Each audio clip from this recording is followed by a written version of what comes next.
Otílio Rodrigues, nosso tema de hoje, que é a eleição na Venezuela. Quais os pontos em comum entre o Brasil e a Venezuela, se é que existem, e o que eles podem representar? Eu penso que o caso Venezuela é bastante emblemático para nós brasileiros. Primeiro que são nossos irmãos latinos, nós possuímos uma história onde temos pontos em comuns, fomos países colonizados por europeus e temos uma identidade aqui, temos uma história em comum, né? Agora, o que aconteceu e o que está acontecendo com a Venezuela, eu creio que oferece diversos pontos para o brasileiro refletir. Que a gente pode pensar assim, eu tenho tantos problemas aqui no Brasil, por que eu vou me interessar ou me preocupar com o que está acontecendo na Venezuela? Veja só, eu acho que o principal ponto para a gente refletir é como que um país que tem riquezas, a Venezuela é um dos maiores produtores mundiais de petróleo, é um país rico, membro da OPEP, que poderia proporcionar ao seu povo qualidade de vida, prosperidade, abundância.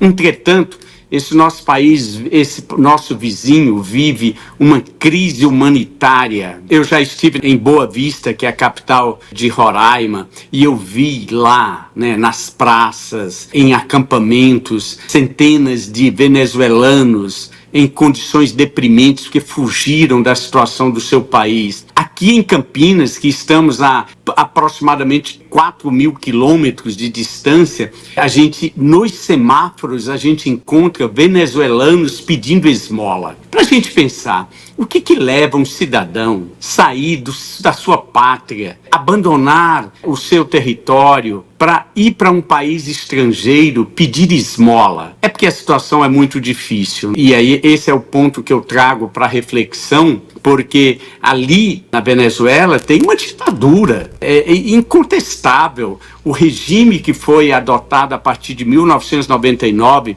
pelo Hugo Chávez, que governou de 99 a 2013, depois, quando ele morreu, o Nicolás Maduro, que assumiu provisoriamente, depois em eleições fraudulentas, foi eleito e depois foi reeleito em 2018 e agora está se candidatando ao seu terceiro mandato. Por que a Venezuela é uma ditadura? Primeiro, porque não existe liberdade. Houve um autogolpe lá em 2018, né, nas últimas eleições. Simplesmente foi extinta acabou-se com o parlamento, não tem mais o parlamento livre, onde as pessoas podem expressar sua opinião, seus pontos de vista. Existe um Supremo Tribunal de Justiça, que é um fantoche, proibiu qualquer tipo de oposição, de contraditório, de divergência. Então, ou extraditou os políticos, os opositores, ou foram exilados, ou foram impedidos. Por exemplo, todos os candidatos que apresentam alguma chance de vitória numa eleição, simplesmente eles são proibidos, impedidos por essa falsa justiça de se candidatar. A principal líder da oposição, a Maria Corina Machado, ela está impedida. Ela foi impedida pelo Supremo Tribunal de Justiça por 15 anos. Por quê? Qual o crime que ela cometeu? É uma ameaça a vencer o Nicolás Maduro na eleição. Então, Erivan, essas reflexões que eu trago para a gente pensar sobre como é crítico, sobre a gravidade de você fazer a opção por regimes autoritários. Então, a gente observa, só para concluir, que a humanidade, ela sempre está num movimento pendular, né? Uma hora vai para um lado, outra hora vai para outro. A gente vê que o mundo atual está caminhando nessa direção dos extremismos de um lado e de outro, que não constrói, que não ajuda e que só vai trazer consequências nefastas para a população, para as pessoas mais simples, mais humildes e que não têm o poder, seja econômico, seja político, seja de qualquer ordem. São essas reflexões que a gente pode fazer e o que o brasileiro pode inferir, pode aprender do que está acontecendo hoje na Venezuela. Otílio, do ponto de vista social, você já mencionou aí os milhares e milhares de venezuelanos que estão, digamos, perambulando pelo Brasil. É uma crise humanitária. Mas, de acordo com informações agora desses dias que antecedem a eleição presidencial lá na Venezuela, 25% dos venezuelanos vão sair do país. Como se não bastasse os mais de 5 milhões que já estão desterrados, agora 25% que tem lá da população venezuelana diz que sai do país. E o Nicolás Maduro diz que se ele não ganhar, vai ter um derramamento de sangue. Então, diante desses fatos aí que são colocados agora, nesses dias mais recentes, quais as possíveis consequências políticas e econômicas para o Brasil em decorrência do que pode sair das urnas do próximo domingo, Otílio Rodrigues? A gente observa, isso é válido em qualquer sociedade, que tudo tem limite.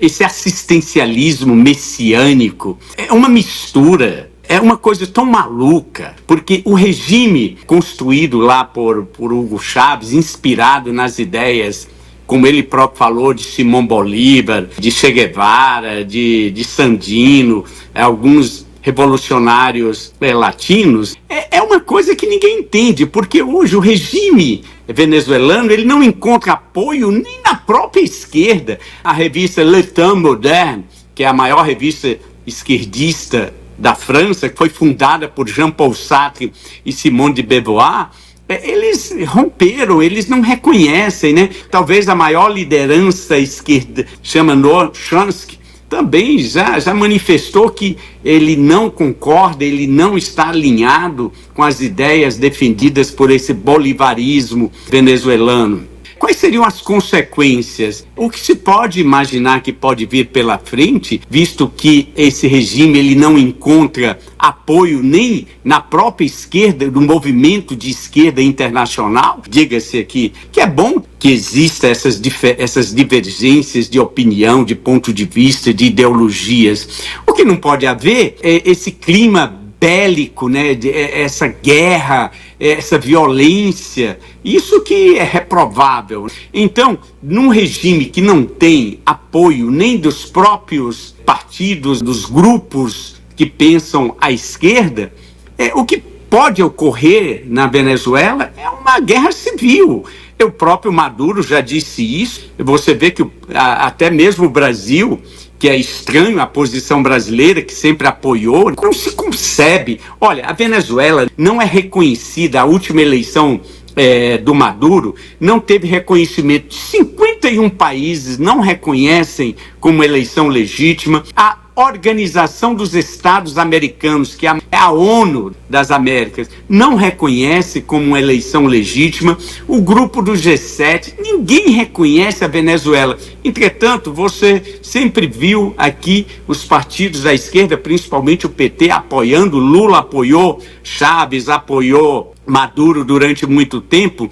Por exemplo, nessa eleição de domingo vai ser encaminhado o Celso Amorim, que é assessor internacional para assuntos internacionais do Lula, vai lá acompanhar. Ora, não vai ter observadores internacionais da União Europeia, não vai ter observadores internacionais dos países desenvolvidos. Que mundo louco é esse? Será que só eles estão certos e o mundo inteiro está errado, não consegue entender? Entretanto, vai lá. E é uma cilada que se criou.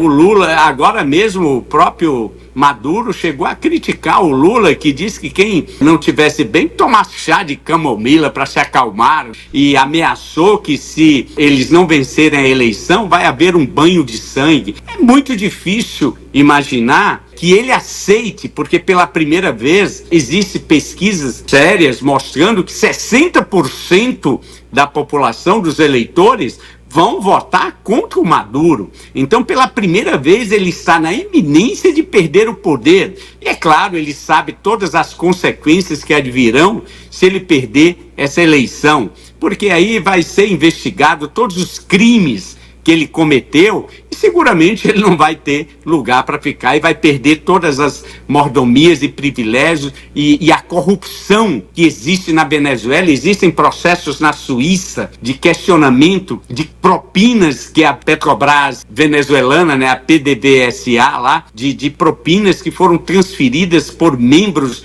do governo para bancos suíços e está sendo discutido em tribunais. Então, é um regime insustentável e o que vai acontecer é imprevisível. A sociedade venezuelana não vai suportar tamanha agressão, né? É insustentável, não dá, nenhum regime, por mais poderoso que ele seja, é eterno. Então, eu acho que talvez esteja chegando a hora. A sociedade venezuelana vai pagar um preço muito alto e muitas vidas, né? Como aconteceu na revolta de 2017. As estatísticas oficiais falam em 300 mortos, mas se sabe que foi muito mais gente que morreu. Então a perspectiva é que muito mais gente vai morrer caso se confirme que os eleitores vão votar na oposição, né, lá no Edmundo, né, González, né, que é o candidato da oposição.